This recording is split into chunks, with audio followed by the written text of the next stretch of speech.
Welcome to the podcast, Let the Prophet Speak. Today we are studying Yirmiyahu, Jeremiah chapter 16. This is Saul Weinreb, the host of your podcast. In chapter 15, we just read about the promise that God made to Yirmiyahu, to the prophet, that no matter what happens, when the destruction that he has been prophesying about occurs, that Yirmiyahu himself, that the prophet himself will be kept safe, and that his tormentors among the people that he was trying to rebuke and trying to convey God's message to, despite the fact that they were conspiring against him to harm him and even kill him, they would not be successful. Then we continue with chapter 16, which we're about to start reading. So I'll start with verse 1. Vayihi devar Adonai elai lemar. And the word of God was to me as follows. In the next couple of verses, we're going to read about some commands made to Jeremiah Yirmiyahu, which I just want to just give a little introduction. When a messenger is giving a message, if he does not lead a life that is consistent with the message that he is about to give, it makes him less believable. So if someone, was trying to warn you that a tsunami is about to come, but he was doing it while he was sitting on a beach chair on the beach taking a suntan, and he says a tsunami is coming, it's unlikely that you'll believe him, because you'd expect him to get up and run away from the beach if a tsunami was on its way. However, if he got up from his chair and screamed a tsunami is coming and started running for his life, you'd be much more likely to believe him. Now, Yirmiyahu, Jeremiah, is trying to give a message to the people to tell them that if you don't change your ways, a terrible, terrible destruction is coming. God therefore recommends to him to live a lifestyle that reflects what a person would do, how a person would live if a terrible destruction was coming, in order to make the message more believable and to make the prophet more believable. So let's start reading verse 2. Lo tikach lecha isha, do not take for yourself a wife, v'lo yiyu lecha banim uvanos, and you should not have sons and daughters, b'makom hazeh, in this place. Now, if Yirmiyahu was getting married and having children and so on, and then telling the people there's going to be a terrible destruction and we're all going to be put to the sword, it would be inconsistent if he was building a family and settling down as if there was going to be a future here. So God told him not to fulfill this commandment of taking a wife and raising a family, because God wanted his message to be more heard. And the reason why I don't want to, God makes it very clear. Kicho amar Adonai, because so says God, al habonim bi'al habanos, on the son, regarding the sons and the daughters. Hayilodim b'makom hazeh, who will be born in this place. V'alim osam, and regarding their mothers, hayoldos osam, who give birth to them. V'al avotam, and regarding their fathers, hamolidim otam, that also caused them to be born and brought into this world, ba'aretz hazot, in this land. Mimotei tachluim yamutu, they are going to die from some of the worst imaginable illnesses. Lo yisaftu v'lo yikaveru, it will be in such a tumultuous and horrendous environment that no one will even be able to lament them or eulogize them or even bury them. Ledomen al pnei ha'adam, they will be corpses strewn along the ground. Uvacherev uvarav yichlu, they will be destroyed by sword and by starvation.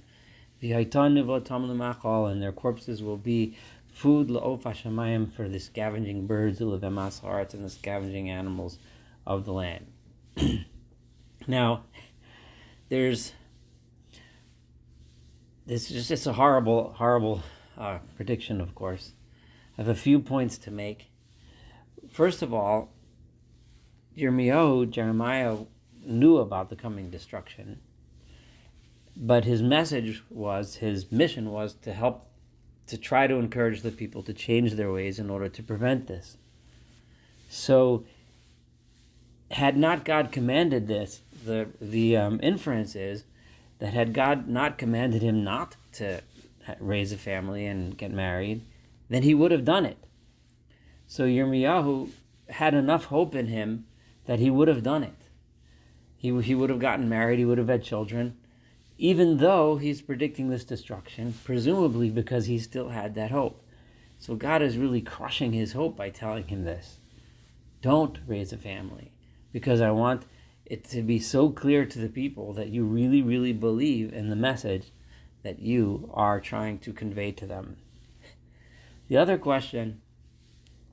issue here is the Radak, who expresses the question that's kind of obvious. What do you mean, do not have children because of this place? Because I'm going to destroy this place. God just promised Yirmiyahu, he promised Jeremiah that he was going to save him from the destruction. Why shouldn't God also promise him that he's going to save his children? Why is it that Yirmiyahu, with his knowledge of the coming destruction, can't save his children by himself? Why can't he save his future wife, whomever he would have married, by himself? What about the righteousness of the tzaddik, of the righteous man, Yirmiyahu? Why wouldn't that be enough to save his children from the coming destruction? And furthermore, we know that several times God promised Yirmiyahu that there wasn't going to be total destruction. There were going to be some survivors. Maybe his children will be from those survivors. The answer given by the Radak and the Malbim also, who asks a similar question, is unsatisfying.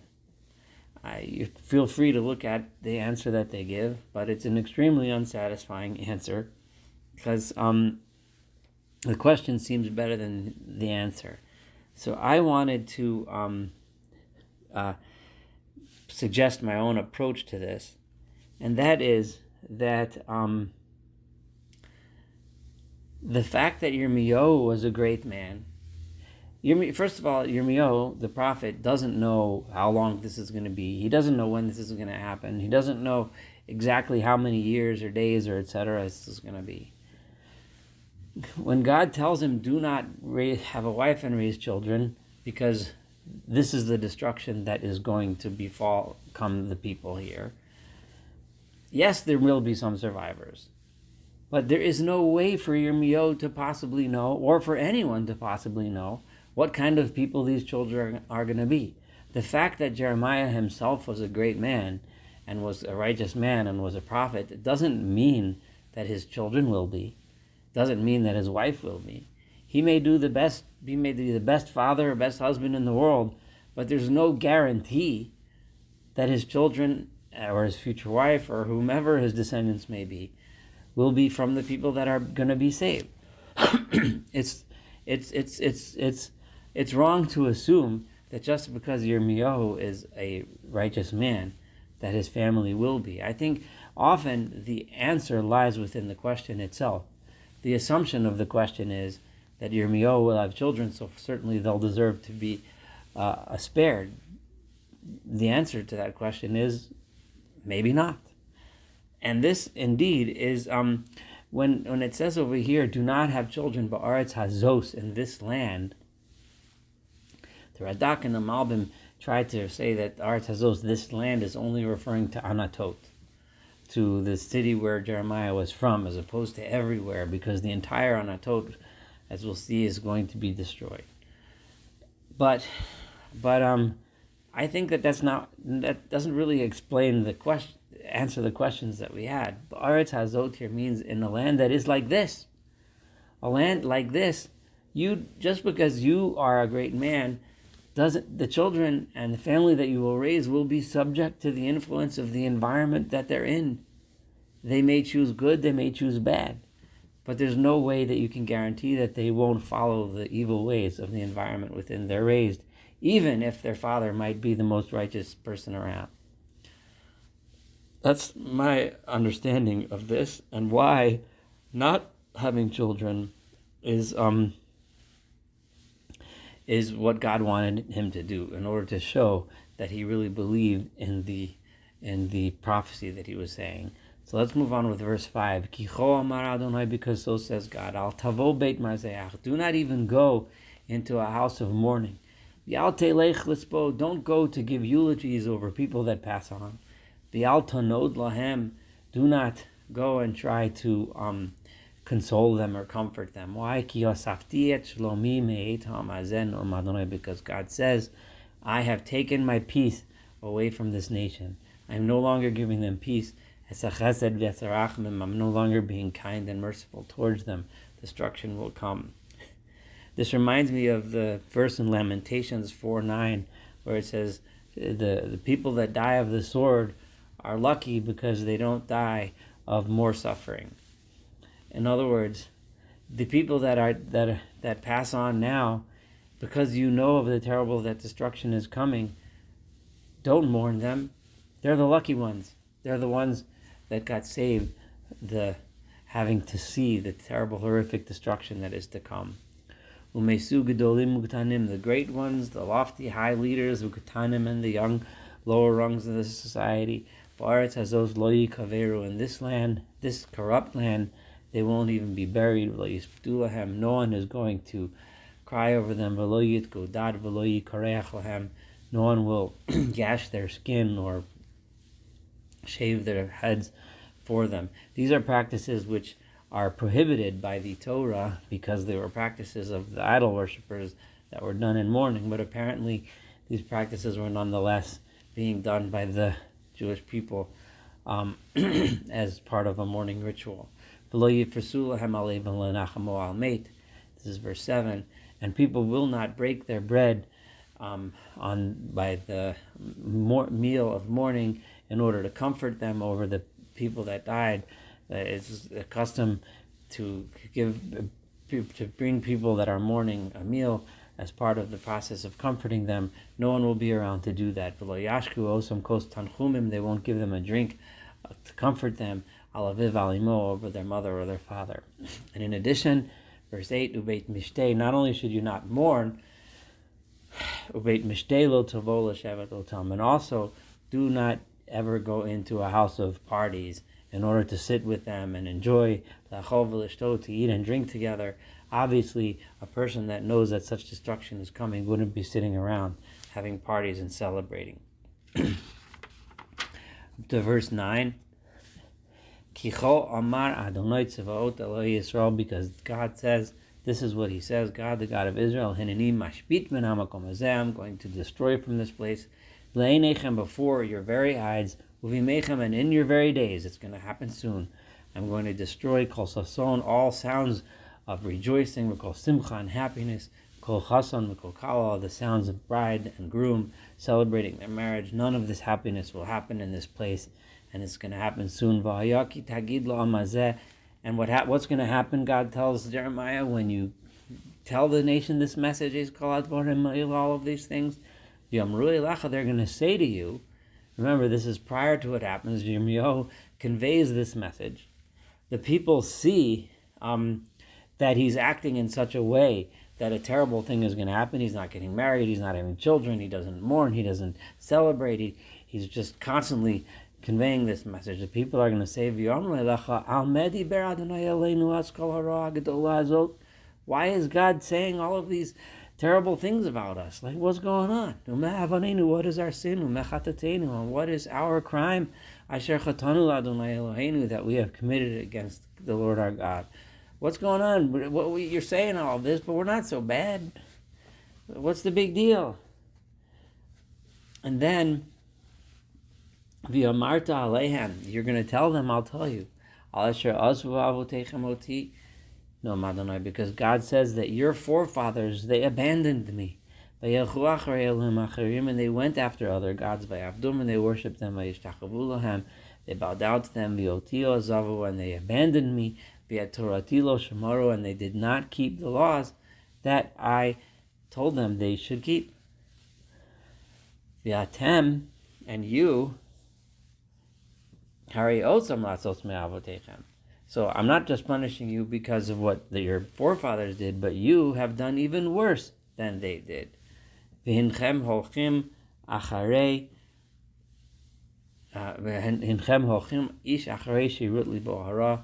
Each of you went after your own path of your own heart, whatever you imagined you wanted to do, and you refused to listen to me.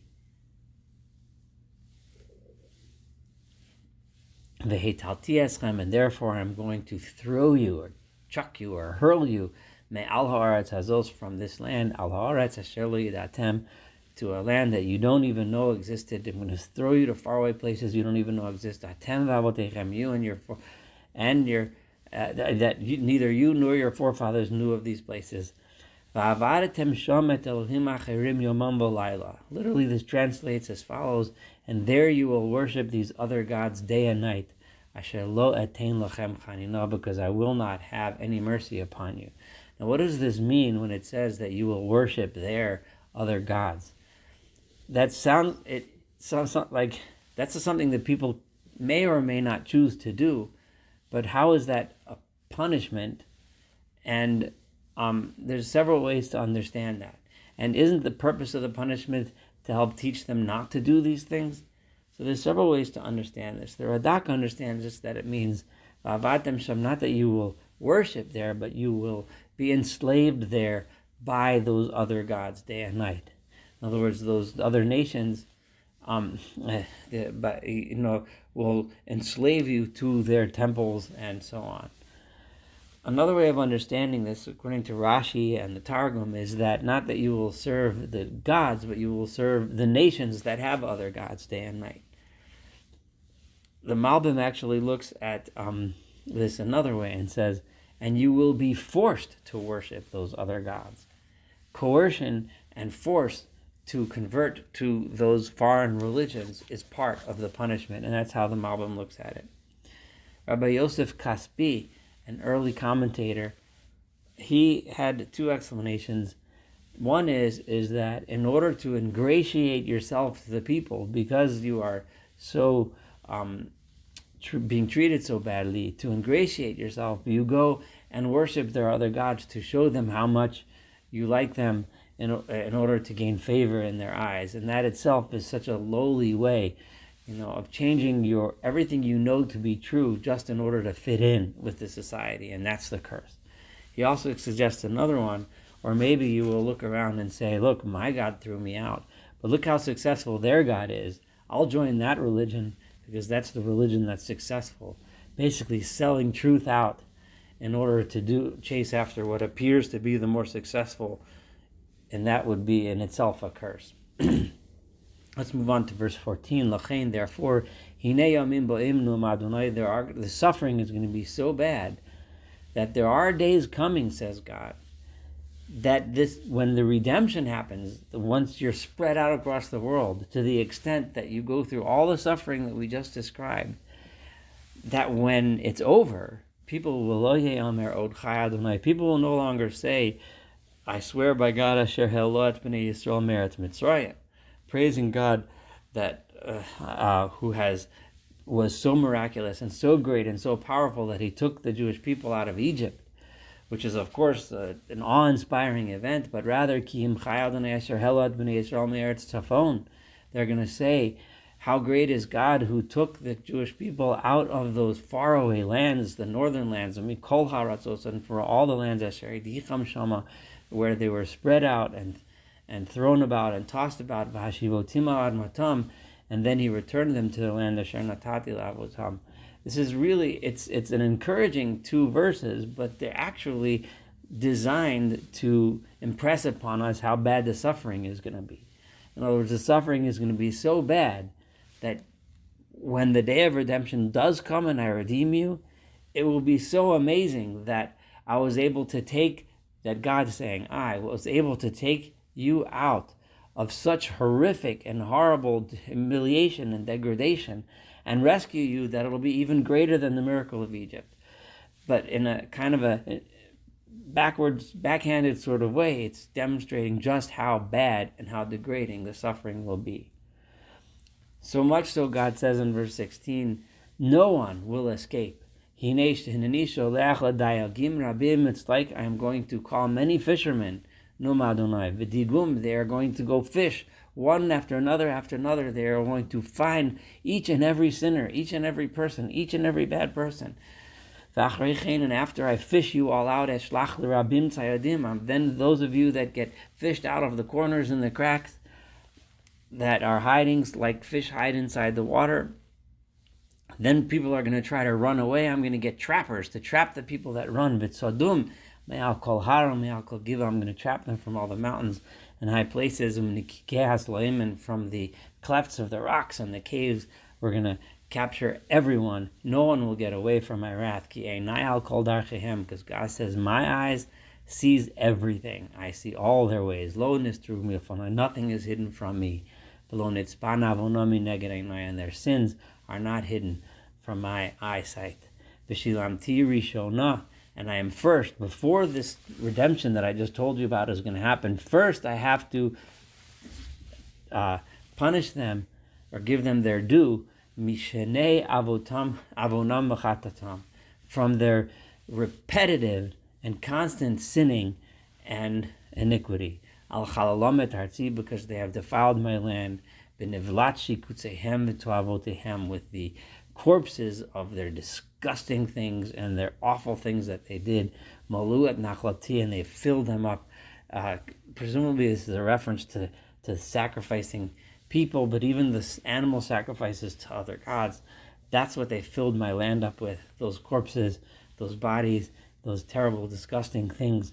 Because of this, and because Mishnei Avonim, because they kept repeating them over and over again, I'm translating that like Rashi, I first have to repay them, and then I will, only after all of that will the redemption come. Now here, I'm going to read from verse 19 till the end of the chapter. It sounds like a prayer from Jeremiah. It sounds like Yirmiyahu is saying a prayer. I'm going to read it like that at first, and we'll discuss it a little bit. Adonai uzi u'ma'uzi. God, you are my strength, and you are my stronghold. Umenusi biyom tzara. And when I am suffering, I run to you. You are my refuge. Elecha goyim yava'u. To you, many nations will come, ma'afse aretz, from the corners of the land, v'yomeru, and they will say, ach sheker nachalu abuseinu. They will recognize the truth of God when they see the power. Now, are they seeing the redemption of the people being brought back to the land, which makes them see the truth of God? Or are they seeing the punishment of the people? Or is it that they see both or all? But they do recognize, or they will recognize one day, says Yirmiyahu to God, they will recognize that it was that everything that they inherited from their forefathers, the views and polytheism and the idol worship, etc., that they inherited from their traditions, Hevel, the Ein Bo Mo'il, they were false and wrong, and they have no power to help. Hayaseh lo Adam Elohim. Can a human being make a God? Vehem lo Elohim, and they are not a God at all. They're nothing. So this is what Jeremiah says to God. It sounds a little odd and the context, etc., but I'm going to deal with that in a minute. First, let me read this last verse, 21, and then we'll discuss these three verses. Lachein, therefore, God says in response to Jeremiah's prayer, this time I am going to make them know, Odiemet Yadi, they're going to know my hand, they're going to know my true strength, and they're going to know that my name is God. Now, does this mean when the redemption comes they will know? Does this mean when the punishment comes they will know? That's unclear. First, I'm going to say the way the Malbim understands this prayer here, because it's kind of an unusual prayer. It starts off, and he's saying, God, you are my strength, you are my stronghold, you are my refuge when times are suffering. God, please don't destroy the people. This is how the Malbim understands this. You are the great, great God. You're the one that the entire world, all of the nations are going to recognize one day how strong and how powerful you are, and how nothing and how meaningless the idols and the other gods are. Why do you care about such little nonsense that's nothing? Why do you care about these idols? And then God's answer is, no, it's not the idols that I'm worried about. It's the people that worship the idols. It's the people that don't understand it. And therefore God says, Lachein, this is the reason why. Because I have to let them know that I am the one that is strong. I am the one that is God, and not these idols. The problem that I have with the Malbim's explanation is that it kind of makes Yirmiyahu silly. Yirmiyahu is looking at, if Yirmiyahu, according to this explanation, Yirmiyahu, the prophet, is looking at God and saying, as if Yirmiyahu thinks that God cares about these little idols, these nothing. And so God thinks God is jealous of these idols. So Yirmiyahu says, why do you have to destroy the people because of the idols? You know you're so much greater than them. They're nothing. You're great. Is Yirmiyahu lecturing God about how great he is over the idols? Does Yirmiyahu really think that God is worried about the idols? It just doesn't seem to make sense as a prayer. So I had a different way of understanding this completely. Not so much as a prayer, but as a response to the utter exasperation, the utter depression that must have been felt by Yirmiyahu. He was just told by God that I am going to collect every single one of the sinners. I am going to throw the people to the ends of the earth. The destruction that I'm going to make is going to be so bad that people aren't going to even imagine how it's possible to ever get out of it. It's going to be awful, awful, awful, awful, awful. And Yirmiyahu just heard God telling him, don't have children, don't get married, don't build a family, don't do nothing because it's going to happen, it's going to be terrible. Don't even bring children into the world, that's how bad it's going to be. Meanwhile, God is still telling Yirmiyahu that you have a mission to go out and teach the people, right? He's at this point, what's his reaction? Yirmiyahu looks and says, what do I have left? I have nothing. I can't build a family. I can't build a nothing. And even my message is going to be useless. The people aren't going to listen to me. They're going to get thrown into exile anyway. What do I have left? And his response then is, Adonai uzi u'ma'uzi.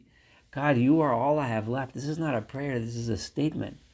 This is a statement that comes from the heart of a prophet in despair. God, you are my strength. You are my refuge. You are my everything.